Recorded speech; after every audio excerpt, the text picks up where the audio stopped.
de que sem uma comunicação, sem uma mídia democrática, não há democracia. E tampouco não é possível haver meios de comunicação democráticos se não temos democracia. E nossos governos descuidaram disso. Em Brasil, estamos sofrendo hoje um golpe jurídico, midiático, que está institucional, que nos hace sentir muito a ausência de uma discussão mais estratégica do papel dos meios e da necessidade que os governos compreendam que não basta melhorar as condições econômicas da sociedade, mas que é necessário fazer a disputa cultural hegemônica para construir uma outra sociedade, como Arana aqui ha dicho muito bem. Bueno, o cenário da comunicação em Brasil é que temos os meios concentrados em poucas mãos. Nossa legislação tem 50 anos, agora um pouco mais, porque esta está desatualizada, é de 1962, portanto, temos 50 e tantos anos da nossa norma. E a Constituição Federal de 1988 não ha sido regulada até agora. O setor está direta ou indiretamente vinculado a los políticos, que tem diretamente ou indiretamente concessão de canais de rádio e televisão e de outros meios de comunicação. Grande parte dos recursos que sustentam este sistema provém de fundos oficiais para a publicidade, o que dificulta o surgimento e a consolidação dos sistemas de comunicação comunitários alternativos. Acá é importante dizer que hicimos um levantamento de todas as inversões de publicidade que o governo do presidente Lula e da presidente Dilma fizeram para os meios privados. E em 13 anos, para apenas as emissoras de televisão de la Rede Globo, não estou falando de los rádios, nem do periódico, de la revista, não. Apenas para a televisão foram cerca de 7 milhões de dólares, 7 bilhões de reais, 3,5 milhões de dólares. Sim, é isso? É muito dinheiro. E para a mídia comunitária não se pode fazer R$1 de aporte, porque é proibido, não se pode fazer publicidade, nem se aportar recursos em los meios comunitários em Brasil. Portanto, o monopólio impede a diversidade, isso é que lo vimos em todos os nossos países. Em Brasil, menos de 10 famílias e empresas controlam 70% dos meios de comunicação. Acá há uma descrição um pouco mais detalhada do ambiente, né? 3 tem maior peso, que é o Globo. Também há a Igreja Universal, que são os evangélicos, que é o maior acionista da Rede Record. E há outras redes um pouco mais pequenas, pero a principal são estas.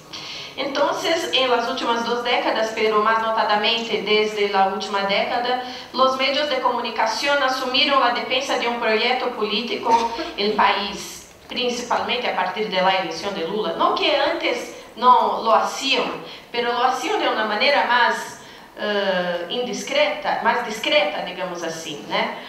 E eu pensei que é necessário dar cara ao que nós chamamos de guerra midiática, porque em la teoria alguns podem dizer, não, é mania de persecução, não passa isso.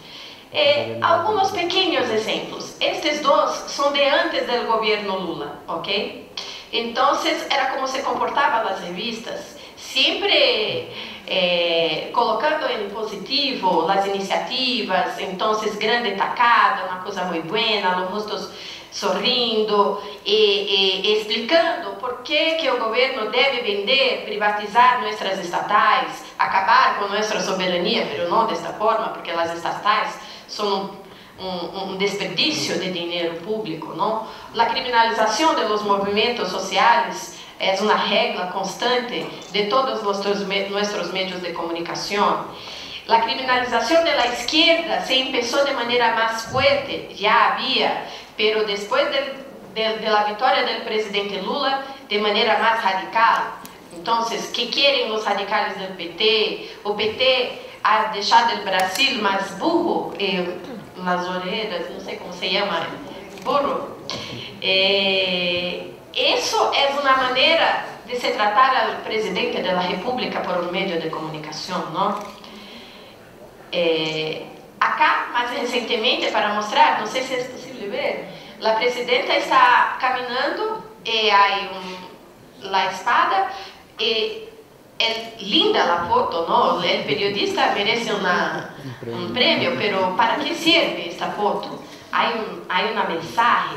Eso fue en el proceso de desgaste, de desestabilización un poco antes del afastamento de la presidenta. Entonces, en el proceso de campaña para el afastamento de la presidenta.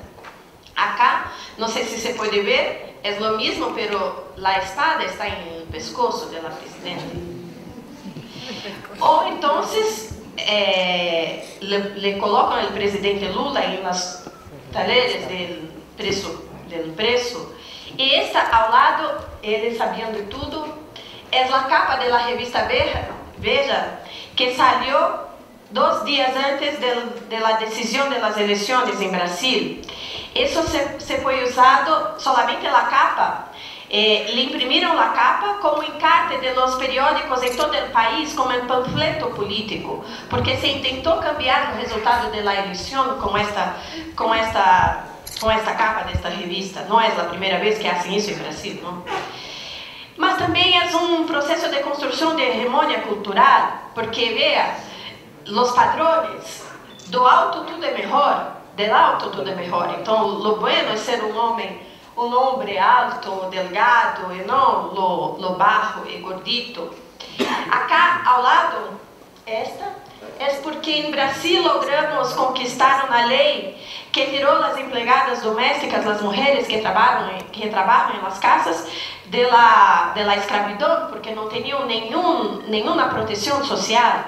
E se criou uma lei que se garantizou o direito ao trabalho, a las férias, a uma jornada. Então, homem, vea que o governo está haciendo contigo. Amanhã você terá que lavar seus próprios platos. Ou então, contra la questão esta, porque agora, em função das políticas de inclusão social, quem decidem as eleições são as mulheres negras, nordestinas, e que agora têm voto, não são mais os homens blancos. Porque as 4 eleições que perderam a direita em Brasil, perderam porque há havido, sim, sem dúvida, uma melhoria das condições de vida das pessoas.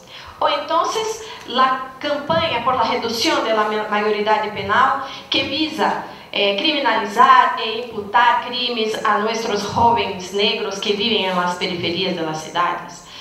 E começamos nós a discutir, porque vea, que diz o título original? Só 36% das mulheres dividem as tarefas domésticas com os maridos.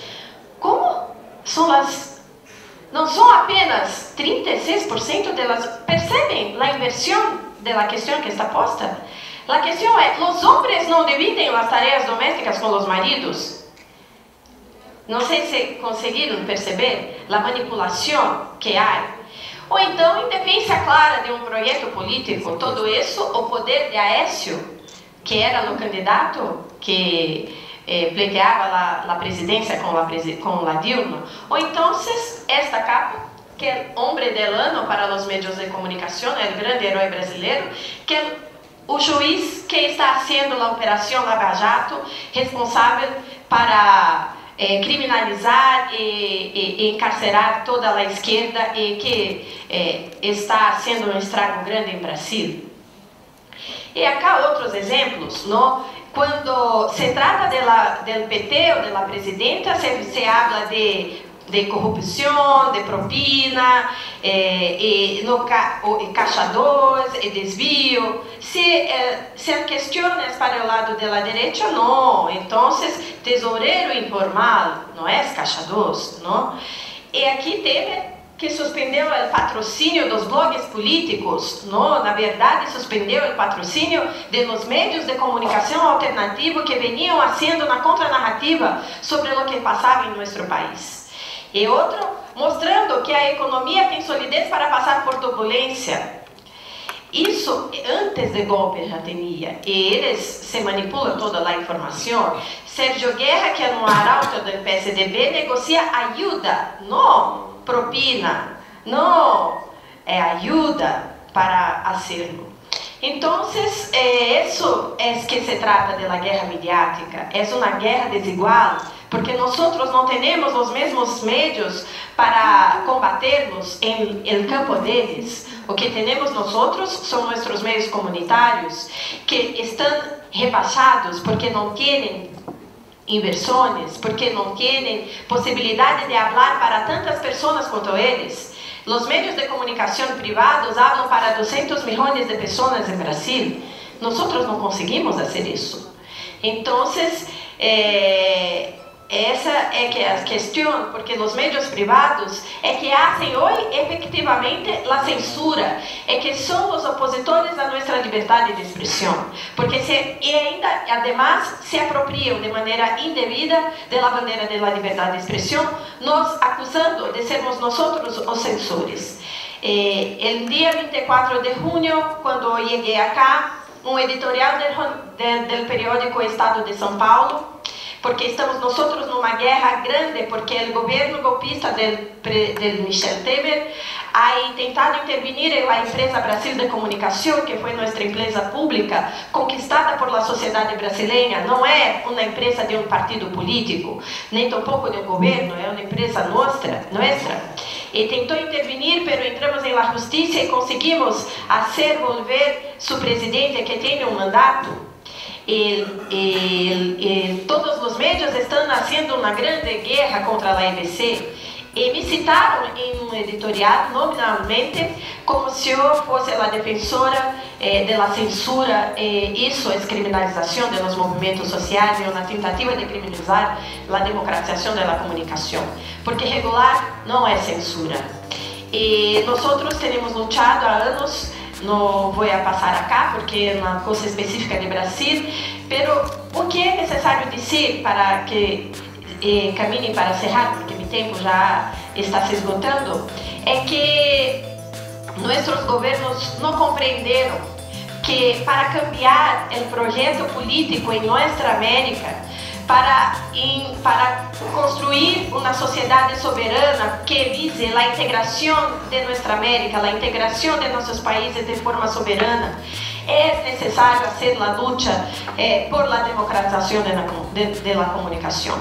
E isso é uma luta não só do Brasil, é uma luta de toda a nossa América. E eu penso que esses são os ejes, alguns do que nós necessitamos pelear para começar a fazer esta guerra mediática de uma maneira mais também a partir de nossas questões, porque nós defendemos mais pluralidade, mais diversidade, nós defendemos a liberdade de expressão e o direito à comunicação. Então, é isso. E por último, mas não menos importante, fora deles.